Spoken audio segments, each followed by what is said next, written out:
Welcome back to our channel Wiprotech digital. So last lecture में हमने discuss किया था that what is neural network, what are weights and bias, और हमने discuss किया था फॉरवर्ड पास को और बैकवर्ड पास को। So in today's lecture we will discuss about activation function. तो आज का जो हमारा लेक्चर है वो इम्पॉर्टेंट है। तो अगर हम बात करें एक्टिवेशन फंक्शंस की, तो एक्टिवेशन फंक्शन न्यूरल नेटवर्क्स को डंप लीनियर मॉडल से इंटेलिजेंट सिस्टम बनाते हैं। सिंपल वर्ड्स में अगर हम बात करें तो एक्टिवेशन फंक्शन एक स्विच की तरह होता है जो डिसाइड करता है कि न्यूरॉन को फायर करना है या नहीं।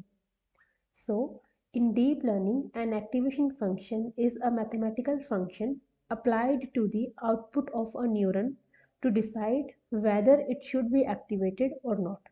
Okay? तो अगर हम बात करें कि एक्टिवेशन फंक्शंस क्यों इम्पोर्टेंट है, so without activation functions neural networks become just a linear model. It cannot learn images, speech or any complex data. तो मतलब अगर एक्टिवेशन फंक्शन ना हो तो न्यूरल नेटवर्क सिर्फ लीनियर इक्वेशन रह जाता है। चाहे हम कितनी भी लेयर्स को ऐड कर दें, जो हमारी फाइनल आउटपुट आएगी वो लीनियर ही होगी। तो अगर हम बात करें कि एक्टिवेशन फंक्शन की ज़रूरत क्यों पड़ी है, तो न्यूरल नेटवर्क को रियल वर्ल्ड कम्प्लेक्स पैटर्न समझने के लिए एक नॉन लीनियर बाउंड्री चाहिए। जैसे हमारे पास अगर इमेज रिकॉग्नाइजेशन की बात करें तो कर्व्स, एजेस और शेप्स को समझने के लिए, और अगर हम बात करें स्पीच रिकॉग्नाइजेशन की तो वहाँ पे पैटर्न्स को समझने के लिए, और प्राइस प्रेडिक्शन की तो वहाँ पे अगर डेटा में कुछ नॉन लीनियर रिलेशंस हैं तो उनको समझने की। तो हमारे पास जो लीनियर एक्टिवेशन फंक्शन है वो कम्प्लेक्सिटी हैंडल नहीं कर सकता, तो इसीलिए हमें कुछ नॉन लीनियर एक्टिवेशन फंक्शन की ज़रूरत पड़ती है, जैसे कि सिग्मॉइड, रेलू, लीकी रेलू, 10H, जिसके बारे में हम फर्दर स्टडी करेंगे। देन हम सिग्मॉइड फंक्शन को डिस्कस कर लेते हैं। So sigmoid function allows neural networks to handle and model complex patterns that linear equation can not. Its output probability is between 0 and 1. So this formula is similar to logistic regressions formula. तो यहाँ पे भी हमारे पास जो final output आती है वो 0 और 1 के बीच में आती है, and it is good for binary classification. Binary classification का मतलब है कि अगर हमारे पास दो क्लासेस हैं तो अगर प्रोबेबिलिटी 0.5 से कम है, दैट मीन्स कि वो जो हमारे पास वैल्यू है वो क्लास ए को बिलोंग करेगी। इन केस अगर प्रोबेबिलिटी 0.5 से ज़्यादा होती है, दैट मीन्स कि वो हमारे पास क्लास बी को बिलोंग करेगी। For example, will user click the add, तो यहाँ पे अगर येस हमारी क्लास ए है और नो क्लास बी है, तो अगर प्रोबेबिलिटी 0.5 से कम है तो वो क्लास येस में चली जाएगी, अदरवाइज वो नो में जाएगी। तो यहाँ पे हम इसको कोड के थ्रू समझते हैं। तो ये हमारे पास एक फंक्शन हमने क्रिएट कर लिया है सिग्मॉइड एक्टिवेशन फंक्शन के लिए। तो अगर हमारे पास रियल नंबर 0 है तो जब हम उस पर सिग्मॉइड लगाएंगे तो हमारे पास जो आउटपुट आएगी वो 0.5 आएगी। तो वहीं पे अगर 2 है तो 0.8 और -2 है तो 0.1। -2 में मतलब 0.1 का मतलब है कि वो क्लास ए को बिलोंग कर रही है, 0.8 का मतलब है कि वो क्लास बी को बिलोंग कर रही है, 0.2 का मतलब है वो अनक्लासिफाइड है। देन हम डिस्कस कर लेते हैं रेलू को। So ReLU keeps only positive values and turns all negative value to 0। मतलब कि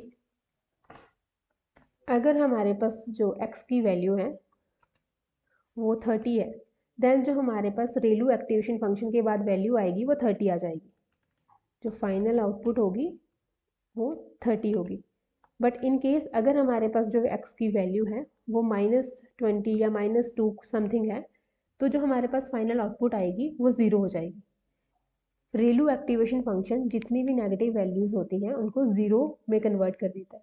तो रेलू एक्टिवेशन फंक्शन फास्ट और मोस्ट पॉपुलर है। सो रेलू को हम हिडन लेयर्स में यूज़ करते हैं। तो वहीं पे अगर हम सिग्मॉइड की बात करें तो उसको हम आउटपुट लेयर में यूज़ करते हैं। देन इसको भी हम कोड के थ्रू समझ लेते हैं। तो सेम हमने एक फंक्शन डिफाइन कर दिया है रेलू के लिए, और जब हमने -4 पे रेलू लगाया तो हमारे पास जो फाइनल आउटपुट आएगी वो 0 हो जाएगी, क्योंकि रेलू जितनी भी नेगेटिव वैल्यूज़ हैं उनको 0 में कन्वर्ट कर देता है। और इन केस अगर हमारे पास रेलू 2.5 पे लगाते हैं तो हमारे पास सेम वैल्यू आ जाएगी। तो रेलू के केस में हमारे पास डाइंग रेलू प्रॉब्लम अराइज हो जाती है। तो जब भी नेगेटिव वैल्यू ज़ीरो में कन्वर्ट होती है तो वो न्यूरॉन फिर से एक्टिवेट नहीं होता है। तो इस डाइंग रेलू प्रॉब्लम को सॉल्व करने के लिए लीकी रेलू को यूज़ करते हैं। तो leaky ReLU is an improved version of ReLU that fixes the dying ReLU problem. Basically, leaky ReLU solves this by allowing a small negative output instead of zero. तो यहाँ पे जब भी हमारे पास x की वैल्यू नेगेटिव में होगी तो जो फाइनल आउटपुट आएगी वहाँ पे अल्फ़ा जो कांस्टेंट है वो साथ में मल्टीप्लाई हो जाएगा और हमारे पास एक स्मॉल नेगेटिव आउटपुट आ जाएगी। लीकी रेलू को भी हम हिडन लेयर्स में यूज़ करते हैं। नेक्स्ट हमारे पास है 10H। The 10H activation function maps any real number to a value between -1 and +1। तो जब भी हम 10H एक्टिवेशन फंक्शन यूज़ करते हैं तो जो हमारे पास आउटपुट है उसकी रेंज -1 से +1 होती है। 10H is better than sigmoid function because it is centred at 0 and it has faster learning. 10H activation function को हम सेंटीमेंट एनालिसिस के केस में यूज़ कर सकते हैं और ये भी हम हिडन लेयर्स में यूज़ करते हैं। Then we have softmax. Softmax is a multi-class version of sigmoid. Multi-class version means अगर हमारे पास 3 या 4 क्लासेस हैं, फॉर एग्जांपल अगर हमें इमेजेस को प्रेडिक्ट करना है तो वहाँ पे हमारे पास 3 क्लासेस हैं, डॉग, कैट और हॉर्स। तो अगर 10% तक प्रोबेबिलिटी आएगी तो वो जो इनपुट है वो बिलोंग करेगी हॉर्स क्लास को। अगर 20% तक प्रोबेबिलिटी है देन कैट क्लास को बिलोंग करेगी और अगर 70% तक प्रोबेबिलिटी है दैट मीन्स कि वो जो इनपुट है वो डॉग क्लास को बिलोंग करेगी। तो आज इस लेक्चर में हमने डिस्कस किया है एक्टिवेशन फंक्शंस को। सिग्मॉइड, 10H, रेलू और लीकी रेलू को हमने डिस्कस किया है।